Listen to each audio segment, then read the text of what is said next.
The Kansas City Royals have a variety of grizzled veterans leading the way as they embark on a new journey for this 2026 season that's already about a third of the way in the books. Salvador Perez behind the plate is one, Seth Lugo, fellow starting pitcher, is another, and Michael Wacha is putting on a remarkable showcase to start his 2026 campaign. The question is now this: is he doing enough to warrant an all-star selection? We'll answer that question for you today. If you go back to 2012, you'll see that Wacha was originally a first-round pick in that year's edition of the MLB draft. The St. Louis Cardinals selected him out of Texas A&M, and the next 14 seasons would be filled with a steady presence of someone who's been good for an average of over 5 innings per start. At the time of this recording, Wacha is nearing the 1,500 career strikeout milestone and possesses north of 1,700 innings of work, spanning over 300 appearances. This is someone who has so much intel from every hitter he's faced, situation he's been in, and team that he's played for to this point. What does Wacha have working for him? Well, for starters, he's standing at 6'6", meaning extension is on his side.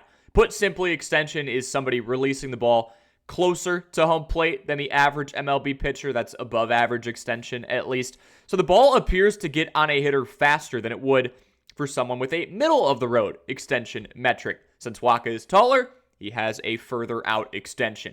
The other advantage that this guy has is similar to that of his teammate in Seth Lugo. He has built out a vast arsenal of pitches. He utilizes a four-seam fastball, a changeup, a cutter, a sinker, a curveball, and a slider to give himself options all around the map. Since Wacha is sporting a 53-degree arm angle, which is considered pretty steep, his downward breaking options will have more tail to them. Think the curveball and the cutter for the most part. This means that he's able to bury the ball down with ease and therefore generate some rollover contact or just straight up whiffs. So far, Wacha's changeup has been the most effective of any of his 6 offerings. It holds a 143 batting average against, and he's relinquished just 10 hits over the course of 75 plate appearances with 24 strikeouts in that span. His four-seam fastball is also holding opposing hitters below the Mendoza line at 198, and he's registered 16 strikeouts over 90 plate appearances with that option. While the 34-year-old has plenty of options and is sporting a 4-3 record with a 323 earned run average at this point, everyone has some drawback or component to work on. In Wacha's case, he has to be a little more cautious in and around the strike zone since he operates with a below-average velocity. Wacha's fastball glides into the zone at an average of just 92.9 miles per hour, which puts him in the 24th percentile. As a result, he doesn't have a crazy high strikeout rate, as the veteran righty is punching out just 21.5% of hitters. All of his metrics relating to quality of contact, like hard hit percentage, exit velocity allowed, and barrel percentage, are middle of the road. The only other metric that's well below average is his ground ball rate, sitting at just 38.5%. Opposing hitters are finding success in lofting the baseball off of Wacha, and if they start to pure it up too, that could lead to some damage.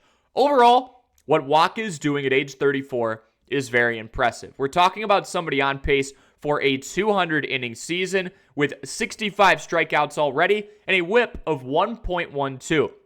While he doesn't throw 100 miles an hour or strike out 30% of hitters, this is still a cerebral pitcher who can pick his way through the lineup and get outs for a squad trying to compete and climb the AL Central ladder.